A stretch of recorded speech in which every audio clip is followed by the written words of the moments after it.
اعوذ باللہ من الشیطان الرجیم بسم اللہ الرحمن الرحیم۔ آج کے سبق میں ہم حروف تہجی کے بارے میں آپ کو کچھ بتاؤں گا کہ حروف تہجی کے کون سے حروف ہیں جو لائن کے اوپر آتے ہیں اور کون سے لائن کے نیچے جاتے ہیں۔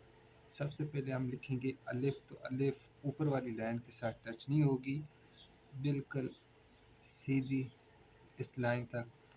پھر آگے ہم نے لکھنا ہے بے، تھوڑا سا فاصلہ دے کے یہاں سے ہم نے شروع کیا، نیچے آئے، بالکل لائن پہ جا کے سیدھا جا رہے ہیں۔ اب یہاں سے بالکل سیدھا اوپر کی طرف، اور اتنا اوپر جانا ہے کہ اس کے بالکل سامنے ہے، اس سے اوپر ہم نے نہیں جانا ہے۔ یہ بے ہو گیا۔ آگے ہم لکھیں گے جیم۔ اب جیم گلائی والا حرف ہے، یہ لائن سے نیچے جائے گا۔ جیم کا تاج ہم نے یہاں سے شروع کرنا ہے، یہاں سے ہم نے ٹرن کیا، اوپر گئے، یہاں سے پینسل ہٹانی نہیں ہے، بالکل نیچے آئے۔ اب دیکھیں جہاں سے ہم نے تاج شروع کیا تھا بالکل اس کے نیچے، اس سے باہر نہیں نکلنا ہے ہم نے۔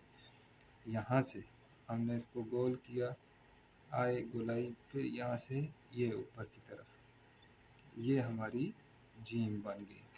جیم بنائیں، ایک ہے بنائیں۔ یہ جب جیم ہمیں لکھنا آ جائے گا تو گلائی والے سارے حروف ہمیں لکھنے آ جائیں گے۔ مثال کے طور پہ میں آپ کو بتاتا ہوں، یہ جیم کا تاج بنا، یہاں سے نیچے آئے، یہ اس کی گلائی بنی، یہاں پہ آ کے اب یہ ہے تو جیم، اگر یہاں سے کھڑی زبر بنائیں اور یہاں سے کاٹ دیں اور یہاں پہ نقطہ لگائیں تو یہ نون۔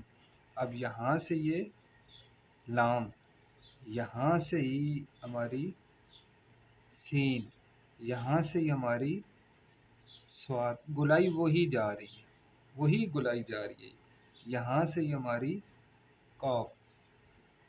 جتنے بھی گلائی والے حروف ہیں، جب جیم کی گلائی صحیح ہو جائے گی تو یہ سارے ہمارے حرف سیدھے ہو سکتے ہیں۔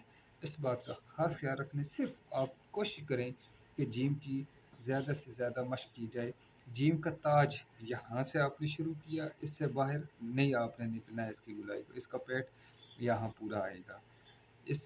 آج کے سبق میں اتنا کافی ہے۔ یہ دیکھیں اب آئین بھی یہاں سے بنتی ہے، گلائی وہی ہے، ٹھیک ہے۔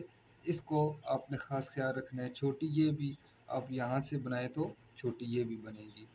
آج کے سبق میں اتنا بہت ہے، اس جیم پہ آپ نے زیادہ سے زیادہ مشق کرنی ہے۔ انشاءاللہ تعالی ہماری جیم جب ٹھیک ہوگی تو تمام حروف جو گلائی والے ہیں وہ صحیح ہو جائیں گے انشاءاللہ۔